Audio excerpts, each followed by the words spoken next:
Good morning. As always, I'm talking to you about the United States Constitution. It is who we are. The Constitution is what it is to be an American. If we're patriotic, it is because we revere the Constitution and try our best to stay within its confines. If we are pro-American, we are speaking in an advocacy of that Constitution. When we pledge allegiance to the flag of the United States of America and to the Republic, that Republic is a political organization that falls within a charter, a legal document.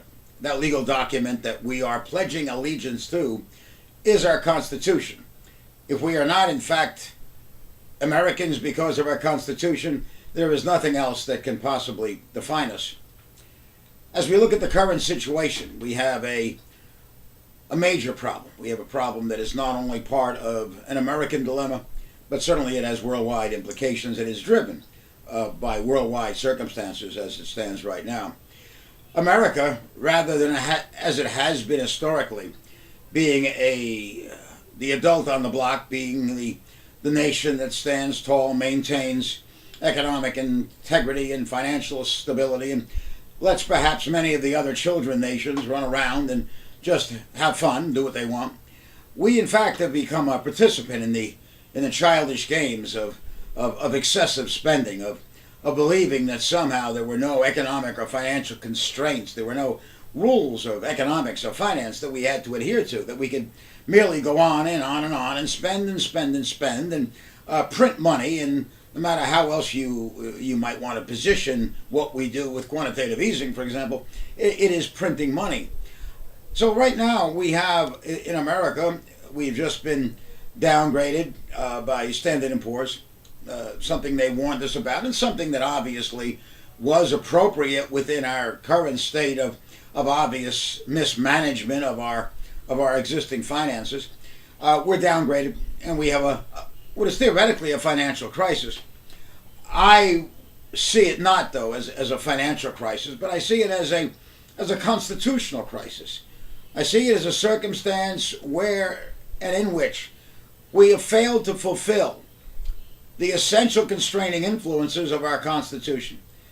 We have gone far beyond the 18 enumerated powers of the federal government and have spent money as if somehow the federal government had an indiscriminate right to do so, as if somehow all of their actions that were contained theoretically within the provisions of the general welfare area, or in the areas of the Commerce Clause, or in any area where they have spent money because someone in some vague way positioned it as being good. I mean, it's a very dangerous word, that word good. I think it has to be highlighted right now that certainly the vast majority of tyrannies, tyrants, dictatorships, despotisms in the history of this world have been driven by someone at the top of the heap who thought they were doing good. Good by their standard, good within their definition, good by their evaluation, good within their model. So essentially, when you're a republic as we are, and remember, Benjamin Franklin, when asked, what have you given us, sir? He said, I have given you a republic. We have given you a republic. He didn't say we've given you a democratic republic. He didn't say that at all. He didn't say we've given you a democracy. He said we've given you a republic if you can keep it. Essentially, we are a republic because we are within a legal charter, and it is that charter that defines who we are. Nothing else defines who we are. We're not subject to the whims of men. We're not what some great contemporary American has made up. We are, in fact, at our best, not subject to the tyranny of today. The tyranny of today is a concept that the founding fathers, let's say the framers, perhaps more so than the entire of the founding fathers, thought of as within the pressures of the contemporary environment. Politicians will be pressured to act in a certain way. They'll be pressured to push aside the essential constraining influences of the wisdom of the past. They'll be pressured to push aside everything that is good to satisfy that moment. That moment would become a tyrant. It would become the tyranny of today. Right now, as I speak to you on August 7, 2011, we are subject to the tyranny of today. We have cast aside the Constitution as the burden of yesterday's ignorance, perhaps. Right now, we are floundering. We are not going through a financial crisis. We are going through a constitutional crisis.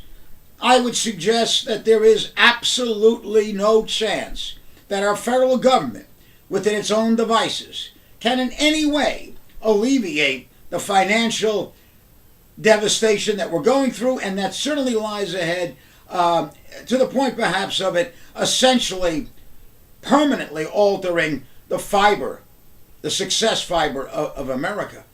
That is, the finances of it cannot be altered. Not within the negotiations between the parties or the intervention of the executive. You've seen a month of that. You've seen their limitations. You've seen their inability to function. What you have not seen, though, is a reasonable rising to the forefront of the issue that this is not a financial crisis. It is a constitutional crisis. And what we have to be pushing towards is reestablishing the dominance, at least the presence, of the Constitution as a constraining document on our federal government. If we don't do that, if the Constitution is not restored to its appropriate role as the charter document of our republic, there is no way that these current politicians, there isn't a chance that they will ever reverse the path that they've set us on. That path is one that is irretrievable. It cannot be, original essence cannot be restored. Not within the negotiations of Congress, not within the negotiations involving the executive. Obviously, it's not going to happen.